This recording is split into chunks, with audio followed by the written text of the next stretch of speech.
Absolutely. Me and a good friend of mine, Raw Flesh, he always tells me, yo, my Ice Down Medallions is the most recognizable horns in hip hop, and I always tell him that shit is dope, but to me, Troy is the fucking most recognizable horns in hip hop, man. Those is like staples.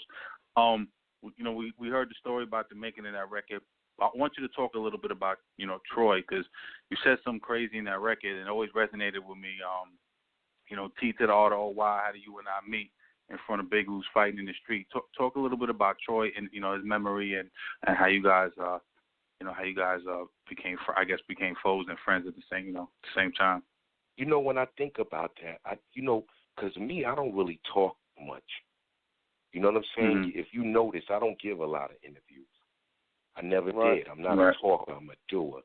You know what I'm saying? I'm an introvert. Doubt. I'm not one to, talk a lot. But I see the power in a voice. I you know what I'm saying? And I see the power in how you have to change and evolve with the times. So I understand the power of messages. And, when I look back at it, what made me love him more was he was trying to kill me, for real. He was trying to hurt me. And so y'all had beef I knew it. He was trying to hurt me. He was trying to demobilize me and demoralize me and discredit me and then slaughter me. And he was trying to show no mercy with his money because I wasn't as powerful as he was, because I wasn't shiny like he was. I wasn't that. I didn't come like that. I came with another passion from another place. And I knew that my heart was bigger than anything, because I come from I come from fighters. If you put it if you're 2-on-1, 3-on-1, I don't know. It's a toss-up. But if you go 1-on-1, if you give me one chance, if you give me one crack in it, I might win. I might win because you're sleeping on the underdoggy. And when you sleep on the underdoggy, that's a puncher's chance. My percentages go up. And he's trying to hurt me and hurt my family. And it started off with my family. It started off like that because I wasn't really involved in it. I was just holding down my cousin. My cousin was going with his girlfriend's cousin. But I was just over there being chaperone to my little cousin. He's 2 years younger than me. But I was playing chaperone, and he thought that I was marinating and sauteing his broad, which I definitely wasn't. She was cool breeze.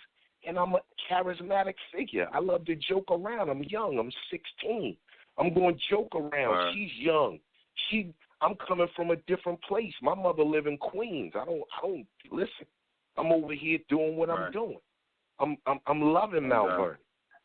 Time it happened, and I came out because I'm the elder of us. I'm not gonna let my cousin go out there and explain nothing to no savage ass nigga.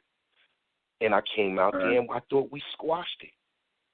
But that nigga was holding it. He was holding it the whole time.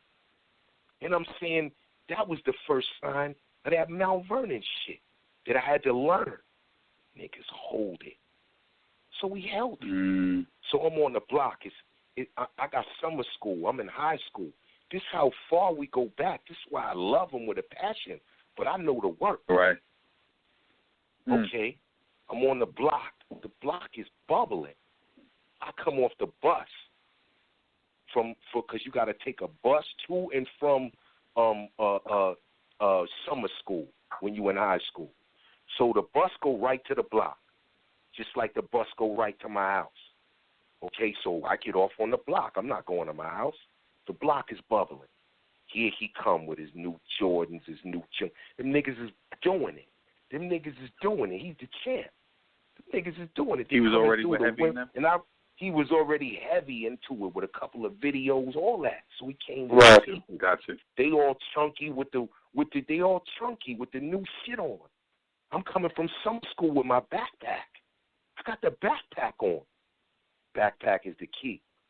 So back then, you can't just my comrades wasn't nothing you can just come over to me and just smack me around. I'm sure they wanted to, because he had enough dudes with him. They asked my man, can he have a fair one? I don't know what they talking about, but he's still salty over the broad. Okay, so my man said, you can get a fair one. As soon as he said he could get a fair one, that's all I remember. Punches everywhere. I'm getting punches from everywhere. All over my body, all over my head, all over my back.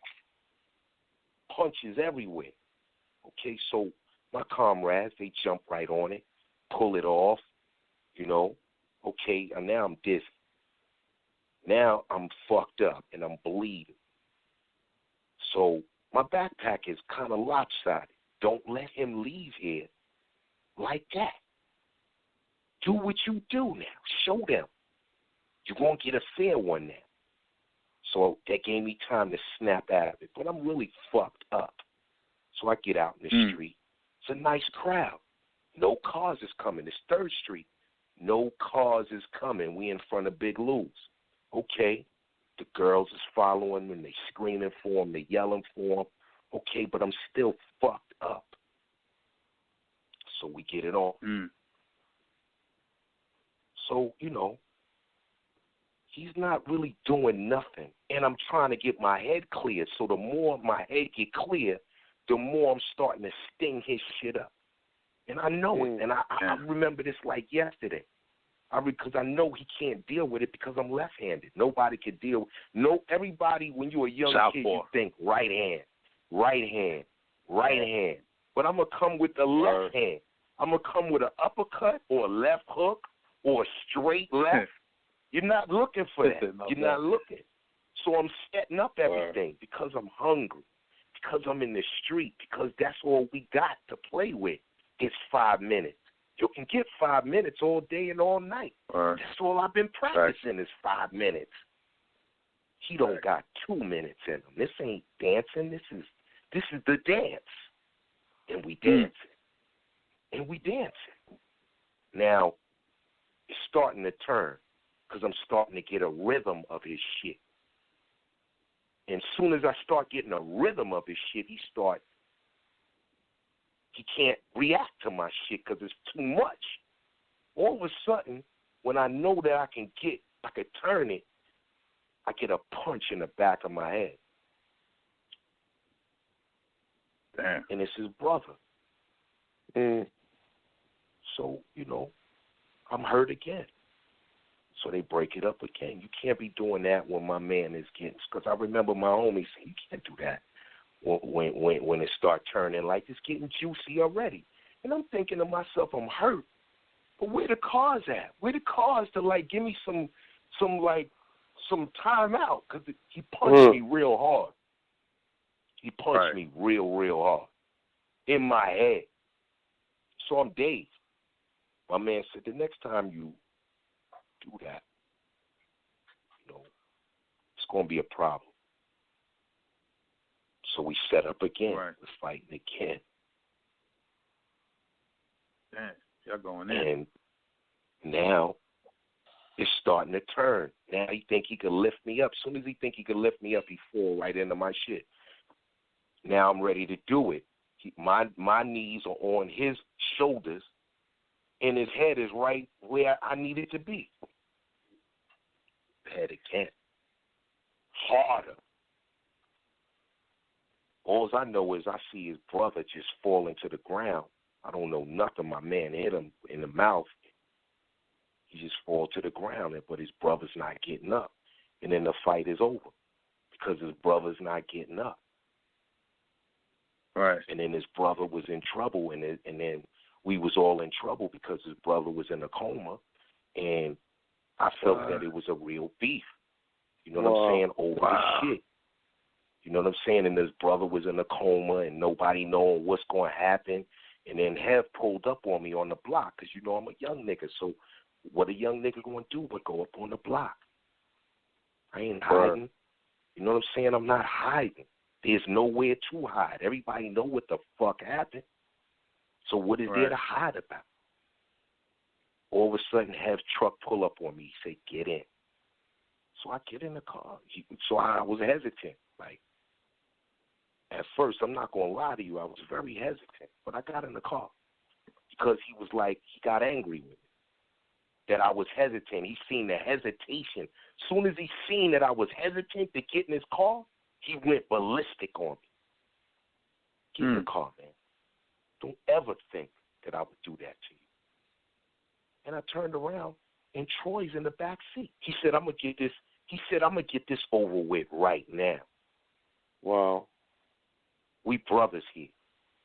We brothers. It's over. We brothers. And it's his fault. He had no right to approach. He had no right to put his hands on. And it's his fault. That's what I knew Hev was, the Godfather. That's when I knew Hev was more than just an artist. He was a humanitarian. He was a peacemaker, but he was somebody that there's always a sit down. There's always a possibility to talk it out. There is no way you don't got choices. There's always a choice. You just got to pick the right one. But it took a leader to do that. It took a leader to do that, and he did that for me. He said, I love y'all both, man. We're going to end this right now. We're going to be brothers. Right now, it's over.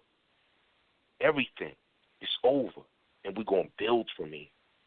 And he was my brother ever since then. I'm glad to have him in my life. I'm happy to have him in my life. He's my friend, and none of those motherfuckers that I talked about are.